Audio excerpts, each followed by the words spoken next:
ইউনিয়নের দড়িপাড়া ব্লকের আমরা এখন আছি শেরপুর ইউনিয়নের দড়িপাড়া ব্লকের ধুপাঘাটি গ্রামে।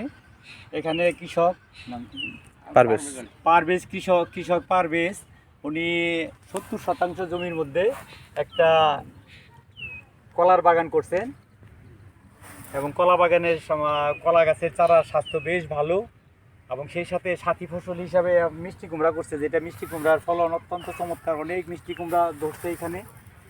এই মিষ্টি কুমড়াগুলো এই যে আমি হাত দিয়ে একটা মিষ্টি কুমড়া দেখাচ্ছি আপনাদের। এই জাতটা অত্যন্ত চমৎকার মিষ্টি কুমড়ার জাত।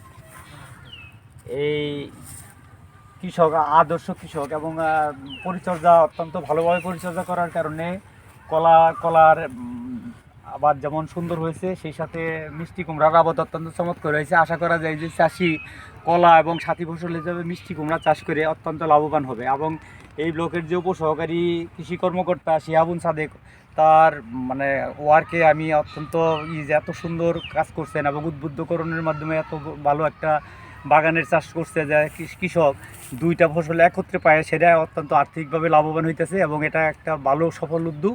এইভাবে আরও শিহাবের কর্মকাণ্ডের মাধ্যমে এলাকার অন্যান্য কৃষকরা উদ্বুদ্ধ হবে এবং এরকমভাবে সাথী ফসল হিসাবে এক ফসলের সাথে আরেকটা চাষ করে সেরে অর্থনৈতিকভাবে উন্নয়ন হবে এবং এলাকার উন্নয়ন হবে। ধন্যবাদ।